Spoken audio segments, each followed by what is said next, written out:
Good morning. Winter setting in. People across the U.S. dealing with both ice and snow. This morning, we've got the details on how this is impacting people across the nation. Plus, double masking, the new recommendations from the CDC that could change the way COVID is impacting the nation.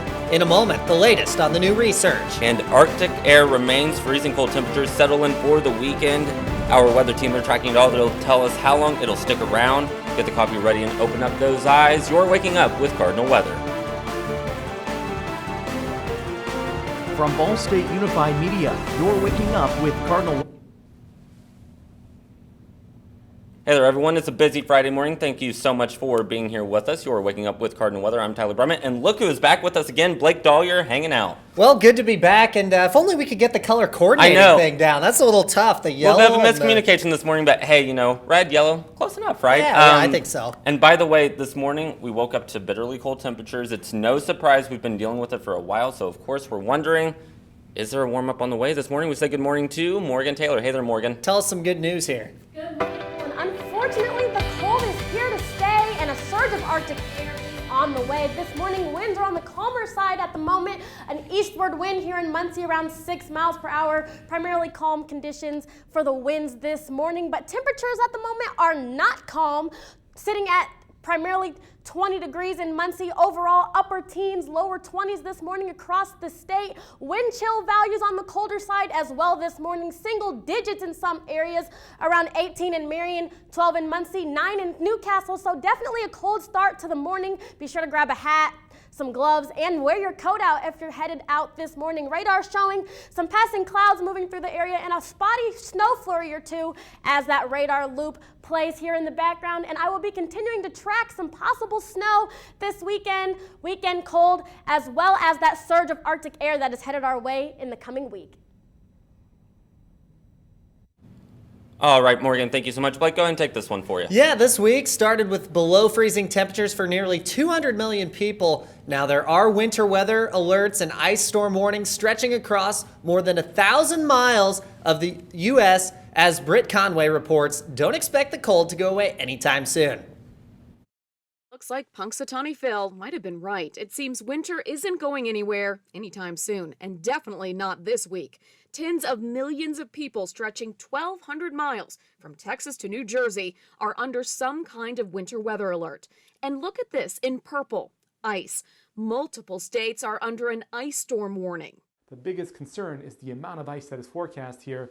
Parts of Arkansas, south central Arkansas, parts of central and southern areas of Kentucky there.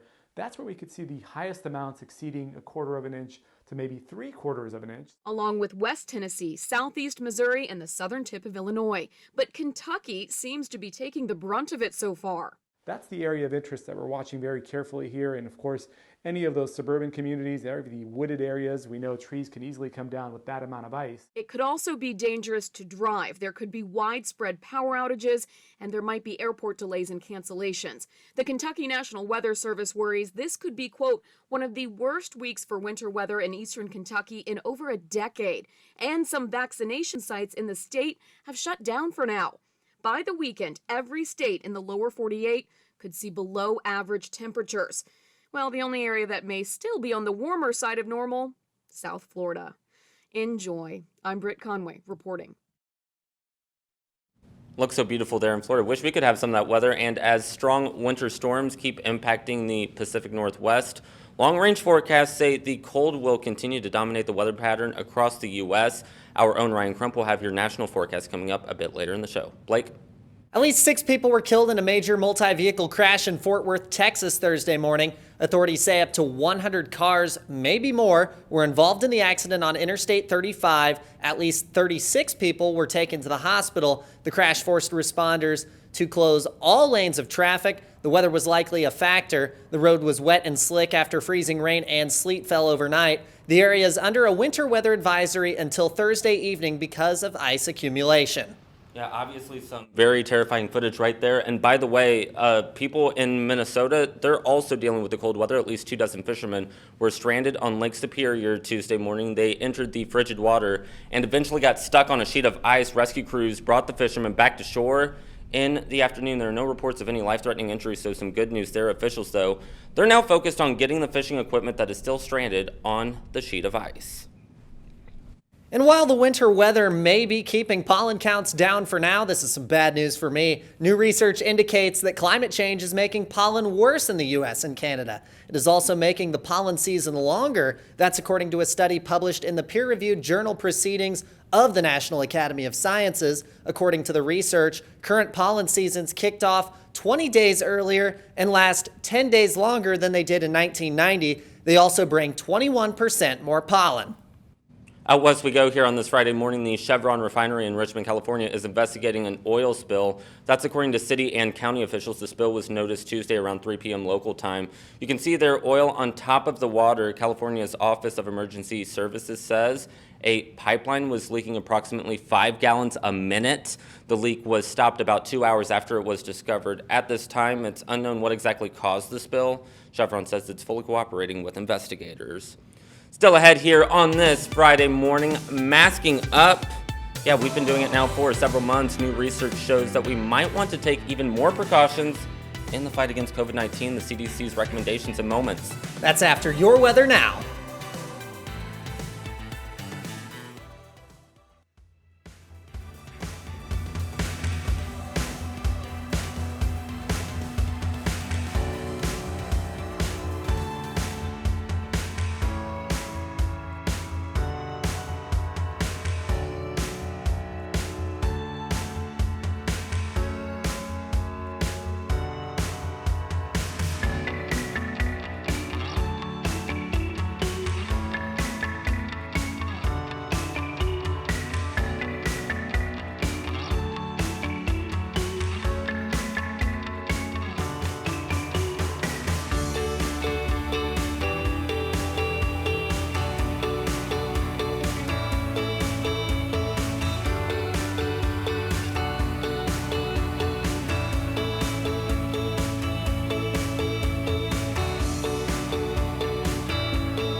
Welcome back. The current time is 8:07 and you're taking a live look outside at this beautiful, snowy, cold morning here on campus. Now, new data from the CDC shows double masking significantly prevents the spread of coronavirus, and their ensemble forecast is now making the grim projection that more than 71,000 people could die from COVID-19 in the United States between now and March 6th. Meredith Wood has the latest. The CDC is officially endorsing doubling up your face masks. After months of calls for updated mask guidance, a study shows double masking is more than 92% effective in improving protection against the spread of COVID-19. This includes wearing a mask with a moldable nose wire, knotting the ear loops on your mask, or wearing a cloth mask over a procedure or disposable mask. The CDC is also updating recommendations on types of masks you should wear and how they should fit. There are also new options available to consumers called mask fitters, small reusable devices that cinch a cloth or medical mask and that can create a tighter fit against the face and thus improve mask performance. This as vaccination ramps up across America, with more than 44 million doses having been administered and more vaccination sites popping up across the nation, like the mass vaccination site at Citi Field in New York City. Vaccination is the key to our recovery. So we start here at Citi Field, but we're going to build up. Starts as a few days a week, then it's going to 7 days a week to 24/7. By next week, we'll be able to do 4,000 doses a week at this site. I'm Meredith Wood reporting. And also in your COVID headlines here this morning, as the CDC issues new recommendations, concerns about variants are continuing to rise. Earlier this week, Indiana State Health Commissioner Dr. Christina Bach said Indiana has so far seen 12 cases of the UK variant. The state also reporting no cases of the Brazil or South African variants.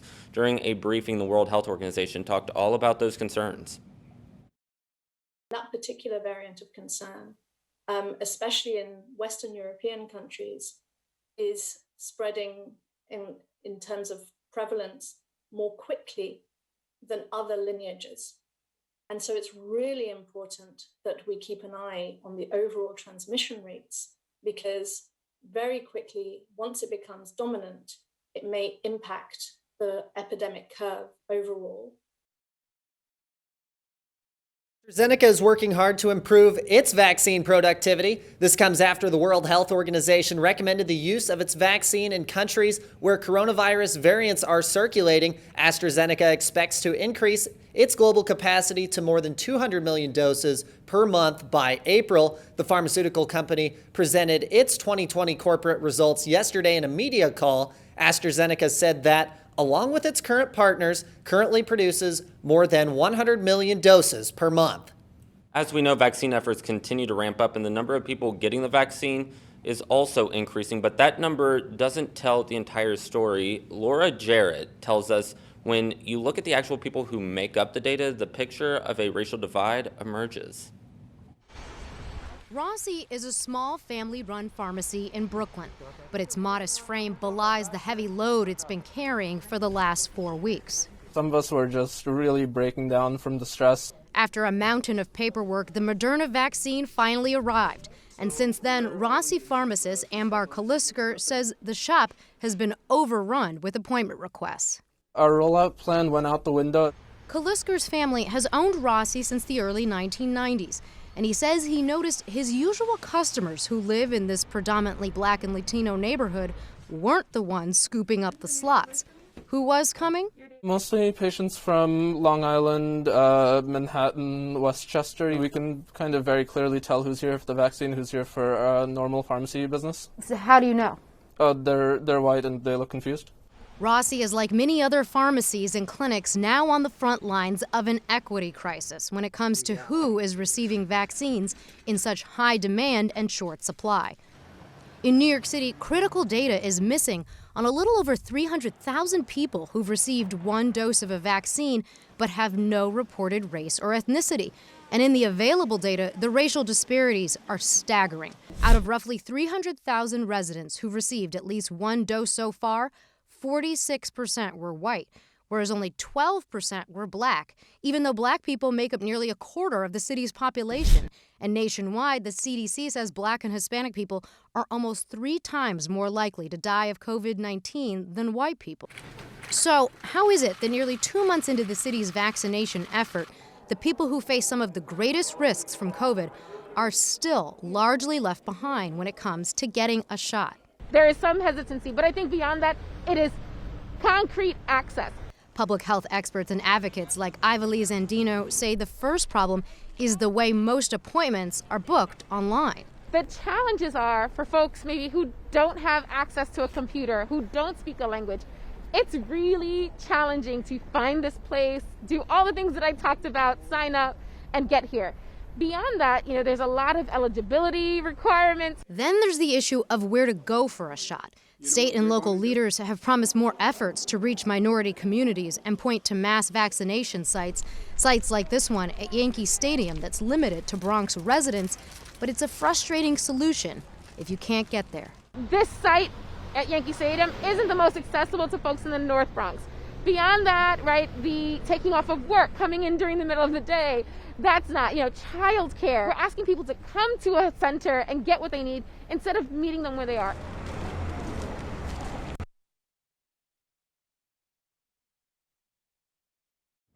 Again, that was Meredith Wood reporting New York is opening new vaccination sites in both Queens and Brooklyn. Advocates, though, they do warn that those sites are likely to face some of the same problems of skewing towards serving people who may not be from nearby areas.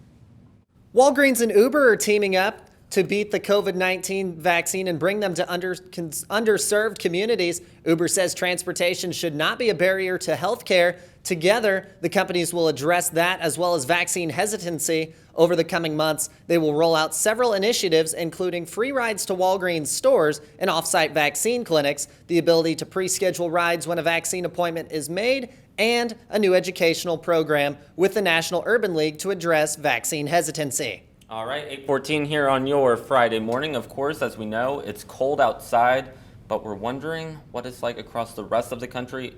Of course, down south, we know it's a bit warmer. We hope so. And, I wouldn't wish this weather on my worst enemy. So Yeah. fingers crossed for everybody else. Yeah, hopefully there's a warm up in the way. So, Ryan, tell us, what's the weather like right now across the country? We're not the only ones, though, in this boat of cold weather, right? Oh, no, we're not the only ones that's in this boat of cold weather. We got some other states that's also in this boat of cold weather, especially up north, where we could see Billings is right now at minus 19 degrees at this time. And look at Minneapolis, it's also pretty cold at minus 13 degrees. And it's, even with the highs today, it's not going to warm up too much. You're going to see that it's going to still be in the -4 in Billings and -2 in Minneapolis. If you want to go to anywhere warm, you better go to Las Vegas, which is sitting at 66 degrees at this. It's going to be at 66 degrees today.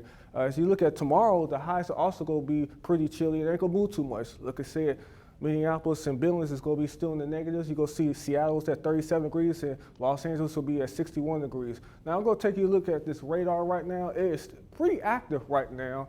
As you can see right now, look at the south. I'm going to take your attention to the southeast. You're going to see that it's pretty wet over here in the south. We got some embedded showers in this area as well. We got even some mixed precipitation over here in Mississippi and here in North Carolina. So we are looking at some of that as well. And we also going to take ourselves out here to the west right now. You can see Salt Lake City is getting on some snow showers, even some showers over here. We also see Seattle's also getting on some snow as well. As you take a look at some of the watches and warnings that's going around this morning, look at this. Wind chill warnings are also going on in Montana and South Dakota, North and South Dakota, even parts of Minnesota seeing some of these those warnings as well. We got winter weather advisories over here in the south as well. We got some also right here with the windshield watches and advisors over there. And Dallas is also getting, and New Mexico is also getting in on this as well, as you could take, if you see right now. Also, we're going to see that we have the next 6 to 10 days, we are also going to be looking at well below temperatures for pretty much most of the country. That's a look at your national weather. Take it back to you all. Well, thanks, Ryan. In just a moment, a new business is opening near the atrium. Yeah, we've got a preview of Monday's big opening day. I'm so excited about that. But first, a message from Mitt. Stay with us.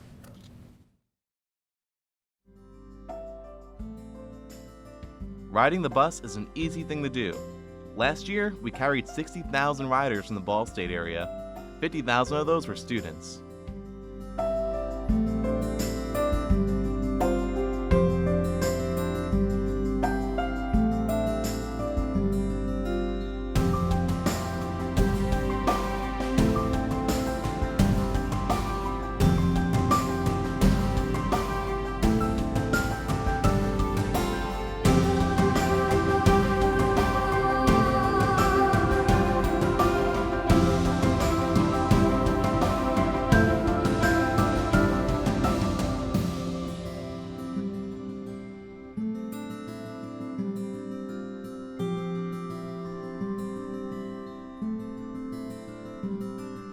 Anywhere you want to go, Mitts will take you there.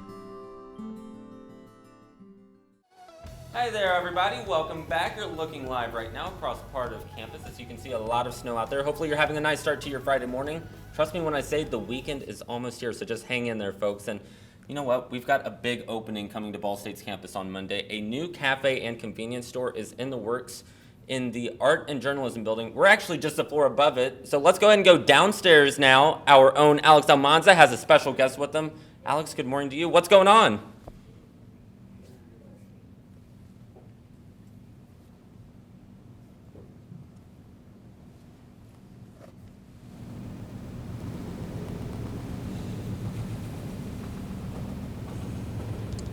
Tyler Blake, good morning. I'm here on the first floor of the Art and Journalism new cafe and convenience store. I'm here with Senior Director of Auxiliary for University Dining, Karen Atkins. Good morning. How are you? Good morning. How are you? I'm pretty good. Now, how long has this new location been in the works? So, University Dining is part of Business Affairs and Business and Auxiliary Services team member. And our 5-year agreement with Jamba Juice expired, and the university, the decision was made not to renew that agreement. And that was in December of 2020. So while everyone was on break, we were kind of still negotiating that agreement. Gotcha. And what does this new cafe bring in terms of something new to the table for Ball State University Dining? So within University Dining, we do a lot of surveys. And so we listened to our students, and they wanted some healthier options available within the Art and Journalism building and within the atrium. So this great space gave us a great opportunity to do that. So as you will see, we have a lot of healthy options available, fresh fruits, local products from within Indiana and locally. And we wanted to feature some of that for our students. And I see you've got a lot of fresh produce and a lot of healthy options. How do you partner with local farmers to bring these healthy options to students? So local is very important to us, as it is to our students and our customers and our faculty and staff. And so we reach out to our vendors on a regular basis and work with them on our local buy. And so this was a great opportunity for us to enhance that local buy for us and working with our vendors. Now, a lot of students like me, we miss the smoothies from Jamba Juice. And like you said, was this closure a university decision to close Jamba Juice? Yes, it was a branded or a franchise. And so, as you know, we have agreements that we have to sign. The 5-year agreement had expired. And so based on low sales, we decided not to renew that agreement. Well, I'm looking forward to all the new things that you bring to the table. Grand opening of the cafe is set for Monday. I'm excited. It's gonna be a hit. So back to you guys in the studio. Let me just say, Alex Almanza, he's got the assignment of the morning. Looks like a lot of fun down there. I know North Dining Hall opened not too long ago. Now we've got this new business opening, so of course Kind of reminds me of the student center a little bit. Yeah, of course. I know La Follette, they used to have a convenience store, so nice to see something new moving into that space. Of course, Alex Almanza, thank you so much. And you know what? New stuff happening downstairs, but it's the same old in the weather department. Cold weather out there. Hope it changes soon. Yeah, hopefully we can get some warmer weather on the way. Morgan Taylor, once again, good morning to you. Good morning. Cold weather looks to stay, and we're off to a gloomy start this morning across the region. Here at this regional look at the radar, some clouds moving through the area, and zooming in here locally at our viewing area, there's those passing clouds rolling through the area, as well as a spotty snow flurry or two. Now looking at those hometown currents across the region, you can see 20 in Anderson and Newcastle, as well as 18 in Richmond and Marion, and around 19 here in Farmland. So overall, temperatures sitting in the upper teens and lower 20s for today. And here for Muncie, temperatures looking to stay below freezing for much of the day. Highs topping off at 23 degrees around 5 p.m. And temperatures look to drop to around 17 degrees this evening in Muncie and staying in the upper teens for lows tonight. And as we time out a possible snow system that looks to move through the area this weekend here on Precision Cast, you can see that by this afternoon, around 1 p.m., some cloud coverage looks to roll through the area and continues to thicken around 5 p.m. this afternoon and early evening. By 9 p.m., those clouds really start to hone in on the area. And then by Saturday, during the overnight hours, you can see there's that snow off to the north of us, but we're really going to miss that as we head into Saturday morning. Mainly cloud coverage is looking to be in our area at the moment. And then as we head into the temperatures, notice that 10-degree temperature drop from Saturday around 4 p.m. to Saturday around 10 p.m. 20 to 10. Man, those temperatures are really going to drop on us, creating colder conditions for Sunday. Sunday also around 4 degrees, really staying cold, possibly negative temperatures, highs in the 10s on Sunday. But what looks to be warming up over the next couple of days could be our hearts, as Sunday is Valentine's Day, but temperatures looking to stay on the colder side, 16 degrees. Possible snow flurry or two could roll through the area on Sunday. Overall cold conditions on Sunday, but looking to stay that way for the next 7 days. Looking at that mid-7-day forecast, temperatures overall in the 20s and teens, reaching single digits for those lows heading into next week, as well as possible snow chances as well for next week. So unfortunately, weather and possible snow is looking to stay. Oh, yeah, not a fan of it. By the way, Morgan, typically I love talking to you. Not today. You just had to break the bad news to us. I did, and it's very unfortunate. No Yeah. one likes walking to class in the cold, and I may actually it's have to not grab fun. my hat this time around. I hate to do that because then I mess up my hair and everything, and that's a no-no for me. But we know that you hate having a bad hair day, and of course, you know, not just that, but also that hat, it'll keep you warm because 90% of heat escapes from the head. So of course, Morgan, we know that you'll keep us updated. Thank you so much. And hey, we've got a lot still to come here. Yeah, after the break, we've got to check at the top stories from this week in your Cardinal Weather News Minute. Yeah, so we're going to tell you what we know about an internet outage. I know it forced a lot of changes earlier this week here on campus. Caused for a stressful week. Yeah, it was stressful. And what is next in the impeachment trial of former President Donald Trump? We're talking about it. Don't go anywhere.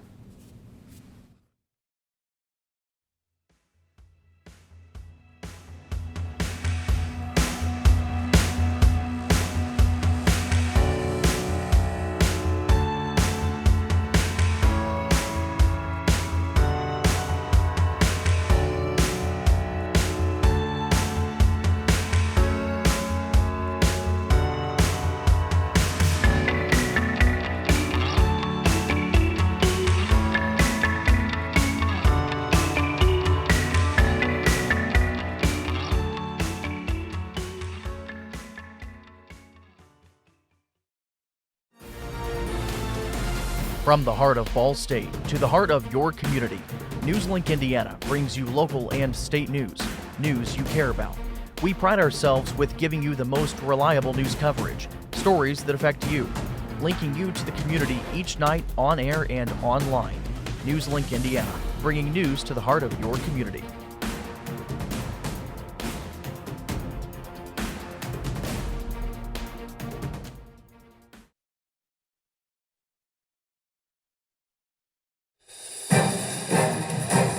Welcome back. Time to take a look at some of the top stories from this week in your Cardinal Weather News Minute. Both state officials say a 6-hour-long internet blackout on Tuesday was the result of security systems stepping in to stop what they called a potential intrusion. The loss of internet led to the cancellation of several classes on Ball State's campus. In an email, university leaders said all students and staff will be required to change their passwords. The email also says it's believed student information was not compromised.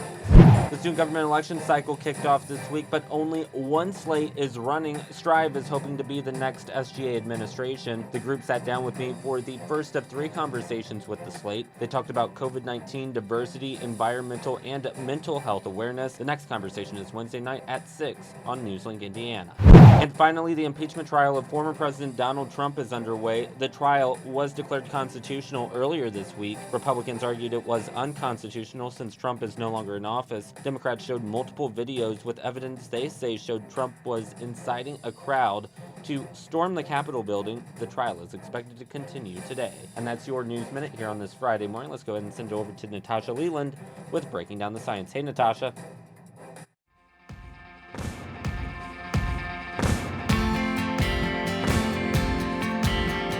Every winter, when we see a big burst of extremely cold temperatures, we start to hear the words polar vortex and Arctic blast. This upcoming weekend is a perfect example. But what do we mean when we hear Arctic blast, and how does it happen? This is a polar vortex in a nutshell. When we talk about the Arctic blast, we are literally seeing air from the North Pole dip into the United States. This air, or the vortex, is always moving in a counterclockwise direction around the pole. It is weak in the summer, but strengthens and expands in the winter. The expansion of cold air is what we will be seeing this weekend. How does it get here? Well, it has a lot to do with the jet stream. Imagine a river of air in the atmosphere, with winds acting as strong currents. On the northern side of the river, there is a cold air mass. To the south, there is a warmer one. The jet stream exists year-round, but it moves further south in the winter, allowing that cooler northern air to move south with it. Meanwhile, the polar vortex sits in the Arctic. Sometimes it weakens and breaks apart.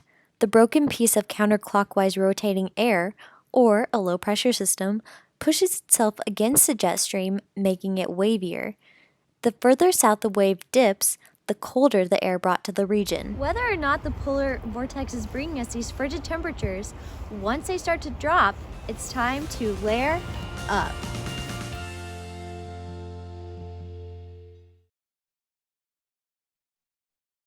Natasha Leland out there in the cold. I can't Glad it believe wasn't that she me, stayed out honestly. there. That looks pretty chilly I out know. there. I feel bad for her, and I feel bad Snow for just coming everyone down. dealing with this cold right now. Morgan, one final check of that 7-day. Yes, the cold is definitely here to stay. Looking at the 7-day forecast, you can see best chance for snow looks to be on Monday. Also, temperatures being in the single digits for those lows. So overall, very, very cold, and the snow looks to be on the way also. Yeah, be sure to bundle up. And also, we hope that everybody has a very nice Valentine's Day. We love you all. Stay safe. We'll see you next week. NewsLink Indiana's got your headlines at 11:30 with NewsLink Indiana Midday. Have a good weekend.